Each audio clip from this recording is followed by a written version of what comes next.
Hello guys, ഇന്നാണ് Thangalaan cinema റിലീസായിരിക്കുന്നത്. August 15. Thangalaan cinema കണ്ടിറങ്ങിയ ശേഷം എനിക്ക് തോന്നിച്ചിട്ടുള്ള എൻ്റെ അഭിപ്രായം മാത്രമാണ് ഞാൻ നിങ്ങൾക്ക് മുന്നിലേക്ക് എത്തിക്കുന്നത്. ആദ്യം തന്നെ ഒരു കാര്യം പറയട്ടെ, എൻ്റെ എല്ലാ പ്രിയ സുഹൃത്തുക്കൾക്കും എൻ്റെ ഹൃദയം നിറഞ്ഞ സ്വാതന്ത്ര്യ ദിനാശംസകൾ നേരുന്നു. തങ്കലാൻ എന്ന് പറഞ്ഞ ഈ സിനിമയെ പറ്റി പറയുകയാണെങ്കിൽ പാരഞ്ജിത്ത് എന്ന സംവിധായകൻ്റെ ഒരു ഒന്നൊന്നര കിടിലൻ വിഷ്വൽ ട്രീറ്റ് ആണ് ഈ സിനിമ.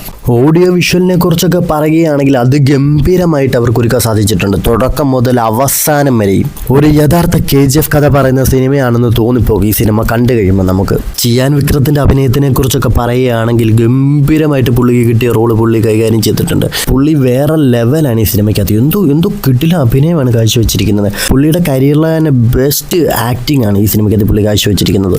പാർവതിയുടെ ഗംഗമ്മ എന്ന കഥാപാത്രത്തിനെ കുറിച്ച് പറയുകയാണെങ്കിൽ പാർവതി അതിലങ്ങ് ലയിച്ച് അഭിനയിച്ച് ജീവിക്കുകയായിരുന്നു എന്ന് തന്നെ നമുക്ക് പറയേണ്ടി വരും. അമ്മാതിരി പെർഫോമൻസ് ആണ് അവിടെ കാഴ്ചവെച്ചിരിക്കുന്നത്.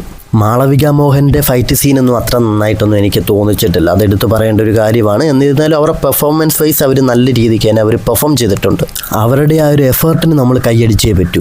പശുപതിയെക്കുറിച്ചൊന്നും പറയാനില്ല. അങ്ങേരൊക്കെ എന്ന് വെച്ചാൽ അഭിനയിച്ചങ്ങ് അർമാദിക്കുകയാണെന്ന് തന്നെ പറയാം. അങ്ങേരെ ഒരു അഭിനയ സിംഹം തന്നെയാണെന്ന് വീണ്ടും തെളിയിച്ചുകൊണ്ടിരിക്കുകയാണ്. എന്ത് ഗംഭീര പെർഫോമൻസ് ആണ് ഈ സിനിമയ്ക്ക് ഇത് കാഴ്ചവെച്ചിരിക്കുന്നത്.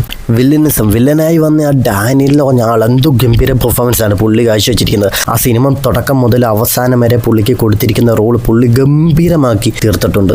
ഈ സിനിമയ്ക്കകത്തെ ഡയലോഗുകളെ കുറിച്ചൊക്കെ പറയുകയാണെങ്കിൽ എന്താ പറയേണ്ടതെന്ന് എനിക്കറിയത്തില്ല. അമ്മാതിരി രീതിയിൽ നമുക്ക് എന്താ പറയുക, ഇങ്ങനെ ഒരു നമ്മളിലേക്ക് ഒരു ഇമ്പാക്റ്റ് ഉണ്ടാക്കുന്ന രീതിക്കാണ് അതൊക്കെ കൈകാര്യം ചെയ്ത് അല്ലെങ്കിൽ ഇങ്ങനെ കൊണ്ടുപോയിരിക്കുന്നത്. ടോട്ടൽ സൗണ്ട് ഡിപ്പാർട്ട്മെൻറ്റിനെ കുറിച്ച് പറയുകയാണെങ്കിൽ അവർ ഗംഭീരമായിട്ട് ഓരോ കാര്യങ്ങളും കൈകാര്യം ചെയ്ത് വെച്ചിട്ടുണ്ട്. എടുത്തു പറയേണ്ടത് GV പ്രകാശിൻ്റെ ബാക്ക്ഗ്രൗണ്ട് സ്കോറൊക്കെ അടിപൊളിയായിട്ടുണ്ട്. എടുത്തു പറയണം, ഇഡിലോസ്കി ആയിട്ടുണ്ട്. ഇതിൻ്റെ പാട്ടുകളൊക്കെ അതിഗംഭീരമായിട്ടുണ്ട്. പിന്നെ ഒരു ഹോളിവുഡ് ലെവൽ ഐറ്റമാണ് ഈ സിനിമ. എഡിറ്റിംഗ് VFX വർക്കുകളൊക്കെ അതിഗംഭീരമായിട്ടുണ്ട്. ഒരു നെഗറ്റീവ് അങ്ങനെ പ്രത്യേകിച്ച് എടുത്ത് പറയാനായിട്ട് ഈ സിനിമയ്ക്കകത്തില്ല.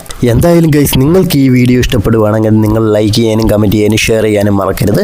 ചാനൽ ഇതുവരെ സബ്സ്ക്രൈബ് ചെയ്യാത്തവരുണ്ടെങ്കിൽ ഒന്ന് സബ്സ്ക്രൈബ് ചെയ്യുക. തൊട്ടടുത്ത് കാണുന്ന ബെല്ലൈക്കൺ എനേബിൾ ചെയ്തൊക്കെ ഞാൻ ചെയ്യുന്ന ഓരോ വീഡിയോ നോട്ടിഫിക്കേഷൻ ലഭിക്കാനായിട്ട്. അപ്പോൾ അടുത്ത വീഡിയോ കാണുമ്പോഴേക്കും ബൈ.